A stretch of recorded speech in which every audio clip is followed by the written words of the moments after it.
Hi, everybody, and welcome back for another chapter of Sri Nisargadatta Maharaj's I Am That. And today we will be looking at chapter 49, which is entitled Mind Causes Insecurity. Of course it does. Mind causes insecurity.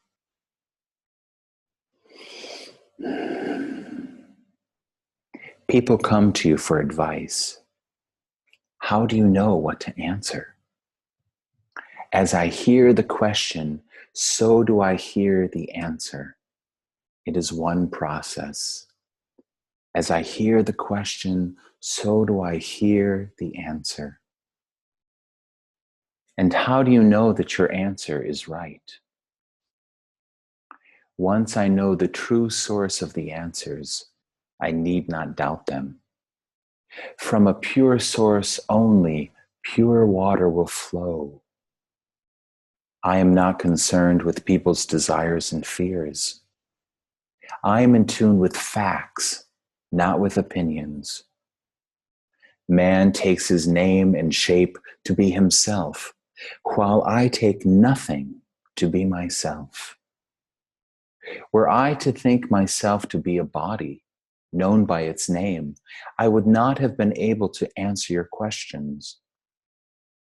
Were I to take you to be a mere body, there would be no benefit to you from my answers. No true teacher indulges in opinions. He sees things as they are and shows them as they are. If you take people to be what they think themselves to be, you will only hurt them, as they hurt themselves so grievously all the time.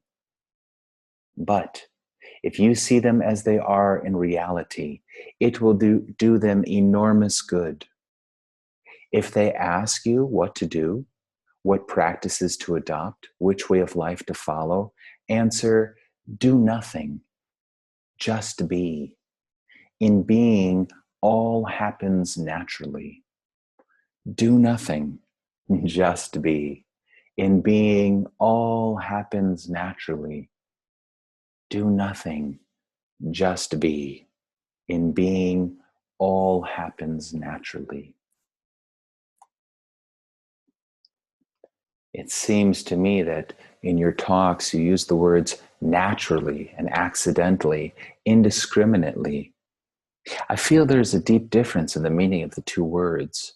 The natural is orderly, subject to law. One can trust nature.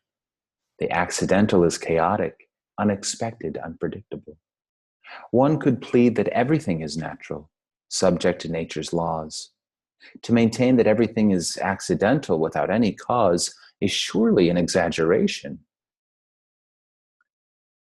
Would you like it better if I used the word spontaneous instead of accidental? You may use the word spontaneous or natural as opposed to accidental. In the accidental, there is the element of disorder, of chaos. An accident is always a breach of rules, an exception, a surprise. Is not life itself a stream of surprises? There is harmony in nature. The accidental is a disturbance. You speak as a person, limited in time and space, reduced to the contents of a body and a mind. What you like, you call natural, and what you dislike, you call accidental. I like the natural and the law-abiding, the expected, and I fear the law-breaking, the disorderly, the unexpected, the meaningless. The accidental is always monstrous. There may be so-called lucky accidents, but they only prove the rule that an accident-prone universe life would be impossible. I feel there is a misunderstanding. By accidental, I mean something to which no known law applies. When I say everything is accidental, uncaused, I only mean that the causes and the laws according to which they operate are beyond our knowing or even imagining. If you call what you take to be orderly, harmonious, predictable, to be natural, then what obeys higher laws and is moved by higher powers may be called spontaneous. Thus, we shall have two natural orders: the personal and predictable, and the impersonal or superpersonal and unpredictable. Call it lower nature and higher nature, and drop the word accidental. As you grow in knowledge and insight, the borderline between lower and higher nature keeps on receding, but the two remain until they are seen as one. For in fact, everything is most wonderfully inexplicable. Science explains a lot. Science deals with names and shapes, quantities and qualities, patterns and laws. It is all right in its own place, but life is to be lived.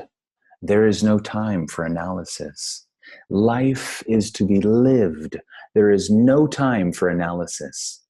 Don't live in your head. Don't overthink it. Live life to the fullest. The response must be instantaneous. Hence the importance of the spontaneous, the timeless. It is in the unknown that we live and move. The known is the past.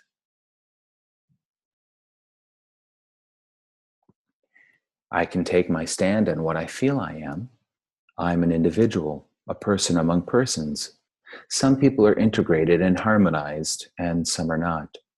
Some live effortlessly, respond spontaneously to every situation correctly, doing full justice to the need of the moment, while others fumble, err, and generally make a nuisance of themselves. The harmonized people may be called natural, ruled by law, while the disintegrated are chaotic and subject to accidents. The very idea of chaos presupposes the sense of the orderly, the organic, the interrelated. Chaos and cosmos, are they not two aspects of the same state? But you seem to say that all is chaos, accidental, unpredictable. Yes, in the sense that not all the laws of being are known, and not all events are predictable. The more you are able to understand, the more the universe becomes satisfactory, emotionally and mentally. Reality is good and beautiful. We create chaos. Reality is good and beautiful. Reality is good and beautiful. We create the chaos. Our minds create the chaos. If you mean to say that it is the free will of man that causes accidents, I would agree. But we have not yet discussed free will. Your order is what gives you pleasure, and disorder is what gives you pain. You may put it that way, but do not tell me that the two are one. Talk to me in my own language, the language of an individual in search of happiness. I do not want to be misled by non-dualistic talks. What makes you believe that you are a separate individual? I behave as an individual. I function on my own. I consider myself primarily, and others only in relation to myself. In short, I am busy with myself. Well, go on being busy with yourself. On what business have you come here? On my old business of making myself safe and happy. I confess I have not been too successful. I am neither safe nor happy. Therefore, you find me here. This place is new to me, but my reason for coming here is old. The search for safe happiness, happy safety. So far, I did not find it. Can you help me? What was never lost can never be found. Your very search for safety and joy keeps you away from them. Stop searching. Cease losing. The disease is simple and the remedy equally simple. It is your mind only that makes you insecure and unhappy. It is your mind only that makes you insecure and unhappy. Anticipation makes you insecure. Memory, unhappy. Stop using your mind and all will be well with you. Stop misusing your mind and all will be well with you. Stop misusing your mind and all will be well with you. You need not set it right. It will set itself right. As soon as you give up all concern with the past and the future and live entirely in the now.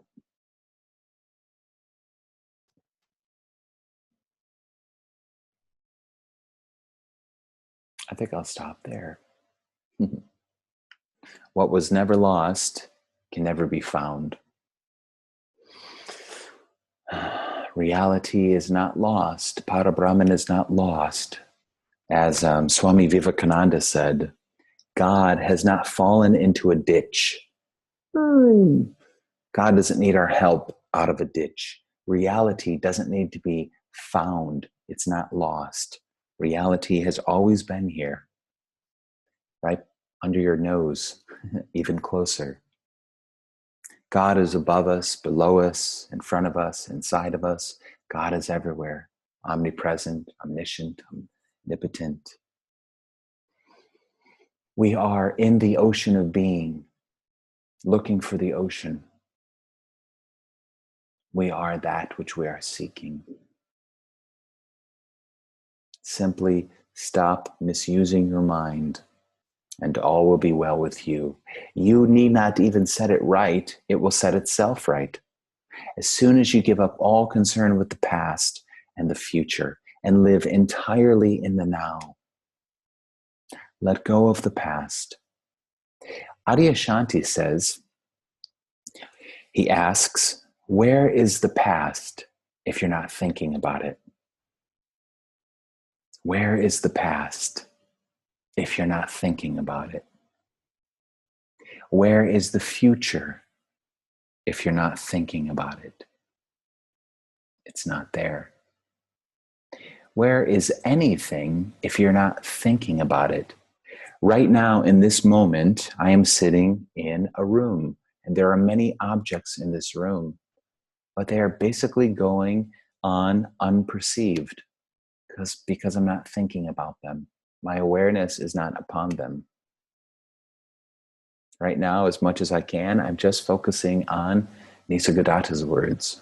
So for me right now, this is the only thing that's real. So when we take our awareness away from the mind, away from the past, away from the future, and we live entirely in the now, it's as if 100% of our being is able to be present and to respond to this moment, to love this moment.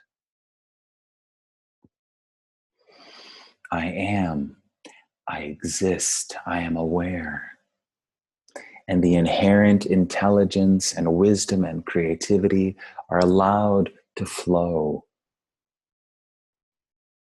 And life becomes so much more livable and lovable. The silence is always here, but do we pay attention to it? The stillness is here. Do we pay attention to it?